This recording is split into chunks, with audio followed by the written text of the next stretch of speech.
దేవునికి స్తోత్రము.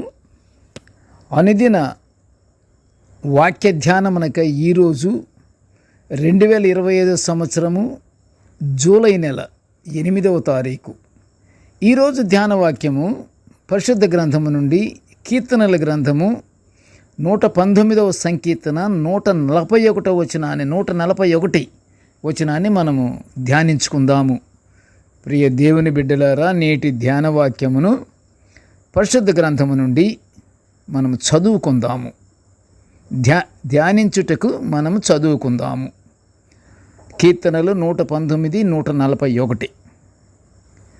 నేను అల్పుడను, నిరాకరింపబడిన వాడను, అయినను నీ ఉపదేశములను నేను మరువను.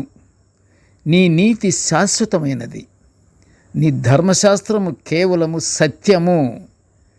ప్రియ దేవుని బిడ్డలారా, యేసుక్రీస్తు ప్రభు వారి ప్రశస్త నామములో మీకు శుభములు, దీవెనలు కలుగునుగాక.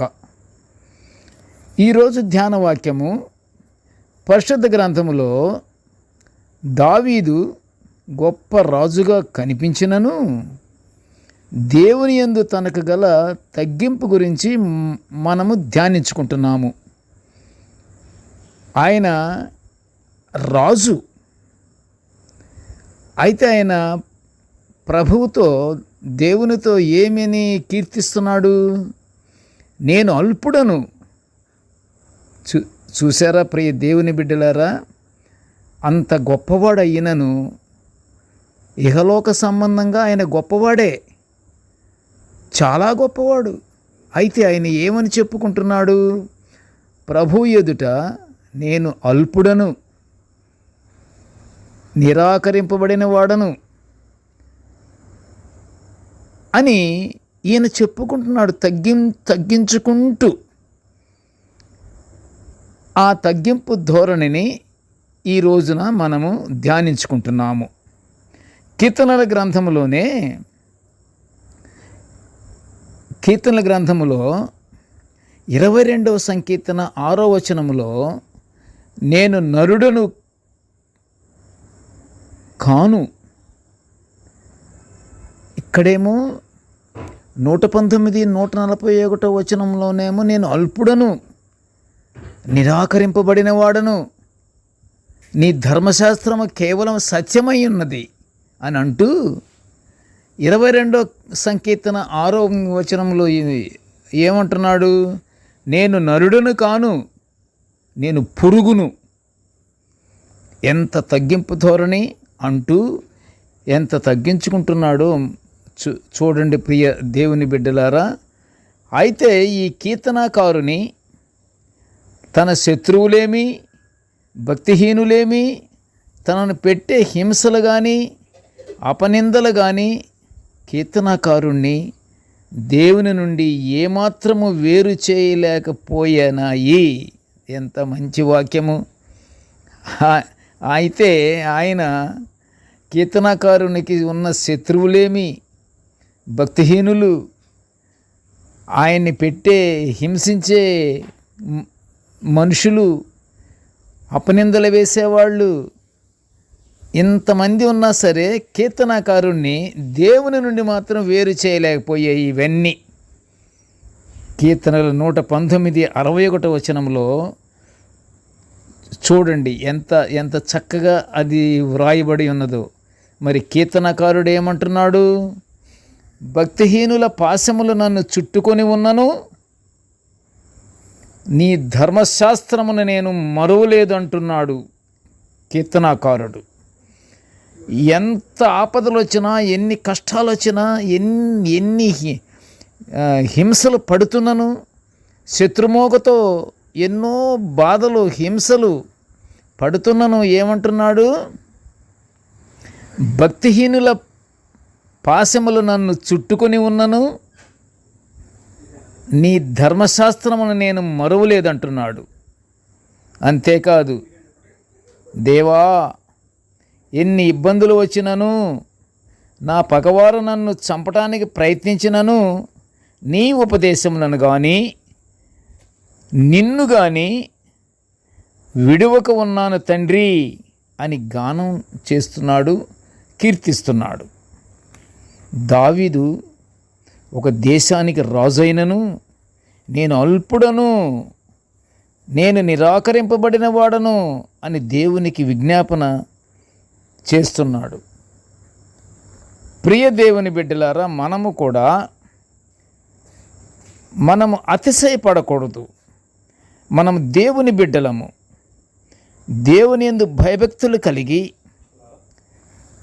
మనకి లోకములో ఉన్నటువంటి అనేక రకమైనటువంటి ఎన్నో గొప్ప గొప్ప పనులున్నను, ఎంత గొప్పవాడైనను, ఎన్ని ఆస్తిపాస్తులున్నను, ఎంత గొప్పతనమునను విర్రవేగకుండా ఉండాలి. దావీదు గారిని మనం చూస్తూ, నేను అల్పుడను, నిరాకరింపబడిన వాడను అని దావీదు మాకు ఆయన రాజు, ఆయన మహారాజు, ఆయనకి విజ్ఞాపన చేస్తున్నాడు. మనము జాగ్రత్తగా మనం ఆలోచించి మనము ఏ పరిస్థితులు ఉన్నాము, దేవుని మర్చిపోయే అంత ఆస్తి మనం కలిగి ఉన్నామా?